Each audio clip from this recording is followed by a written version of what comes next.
Zulu observation. Wind 050 at 07. Weather is better than 5005. Temperature 10. Dew point 01.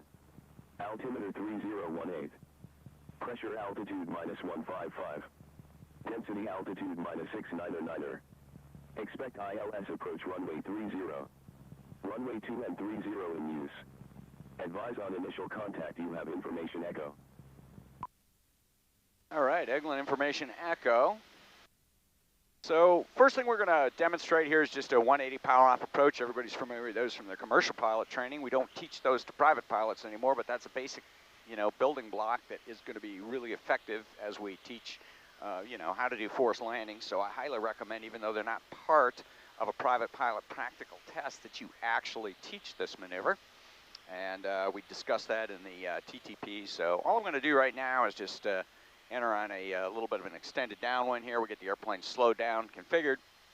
And when I am essentially abeam the numbers, we're going to just fly an idle approach all the way around. And I'm going to transition from that immediately into a turn back drill, so we can take a look at that as well. Keep in mind that we said that it's somewhere between 300 and 560 feet for our minimum altitude for turn back.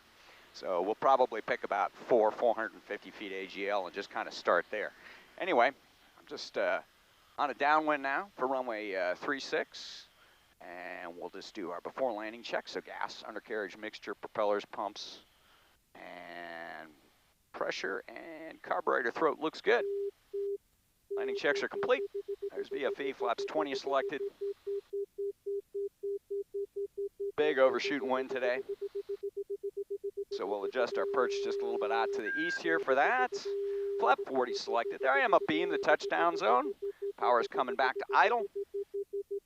It's going to maintain an on-speed condition all the way around. So I'm going to just fly a single curving base turn right around the final. Remember, if there's any doubt about altitude, you need to turn in sooner rather than later. Kind of nice to practice this actually with an overshooting wind. Plenty of altitude. Actually going to slip the airplane a little bit to the inside here and kill some energy, so we can get set up for our turn back demonstration. Lots of altitude. So I'm going to put myself right in the tree canyon. And take it over the top of the trees. I'm going to transition to a forward slip, which is the most efficient way to get the airplane parked in here.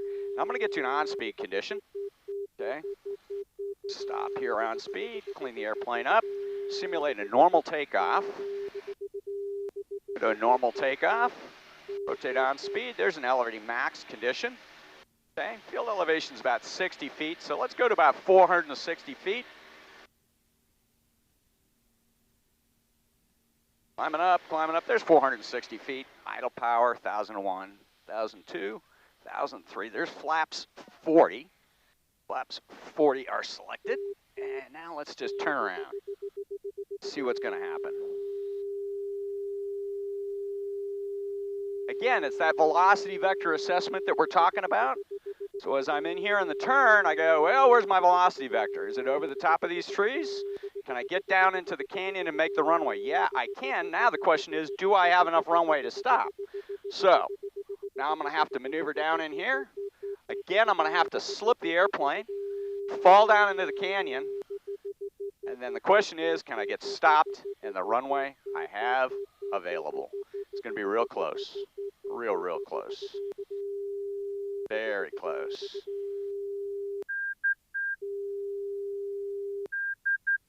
Just barely do it. This is a 4,000-foot runway. A little bit of brake. Put the weight on the wheels. There's the end of our 4,000-foot runway.